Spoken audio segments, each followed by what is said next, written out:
नमस्कार, बिहार तक देख रहे हैं आप और आपके साथ मैं हूं आशीष। देखिए, हम आपको बिहार चुनाव से जुड़ा हुआ अनुमान बता रहे हैं, क्योंकि दोनों ही चरणों में चुनाव खत्म हो चुके हैं और अब बारी कि आपकी सीट पर किसका पलड़ा है भारी, कौन वहां से चुनाव जीत रहा है, ये जानने की दिलचस्पी सबको है कि बिहार चुनाव के बाद अनुमान क्या कुछ कहता है। तो बिहार तक का अनुमान हम आपको इस वीडियो में बताने जा रहे हैं।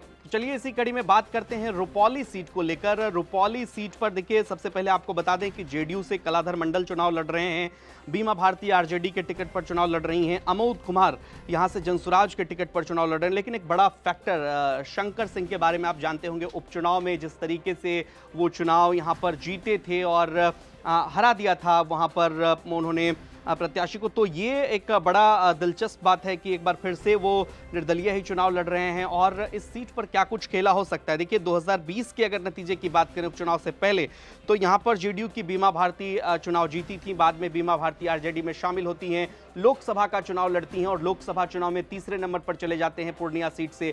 पप्पू यादव यहाँ से चुनाव जीत जाते हैं और आपको ये बता दें कि यहाँ पर शंकर सिंह को उन्होंने हराया था। तब शंकर सिंह लोक जनशक्ति पार्टी के टिकट पर, रामविलास के टिकट पर चुनाव लड़ रहे थे।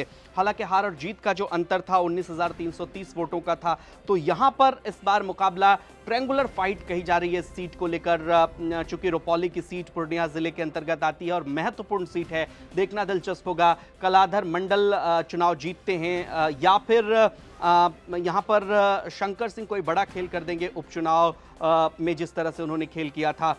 टफ फाइट है, यहाँ पर कहना मुश्किल है कि क्या होगा, लेकिन बराबरी का मुकाबला यहाँ पर ये कहा जा सकता है। और बीमा भारती भी जबरदस्त उन्होंने इस बार चुनाव लड़ा है लोकसभा चुनाव से सीख लेते हुए। तो देखना होगा इस तीनों में कौन आगे निकल पाता है। तो देखा आपने कि किस सीट पर किस तरह से पलड़ा चुनाव में भारी है प्रत्याशी का। अब आपको ये बता दें कि अगर आप बिहार तक पर देखना चाहते हैं कि 243 सीटों पर किसका पलड़ा है भारी और आपकी सीट पर क्या है बिहार तक का अनुमान, तो आप बिहार तक के वीडियो सेक्शन में आइए, वहां आपको वीडियो मिलेगा और 243 विधानसभा सीटों का आप हाल जानेंगे। अगर आप अपनी राय हमें देना चाहते हैं कि आपका पूरे बिहार चुनाव को लेकर क्या अनुमान है, तो भी आप हमें कमेंट बॉक्स में जरूर बताइए। साथ ही साथ आपको ये भी बता दें कि 14 नवंबर को कहीं मत जाइएगा।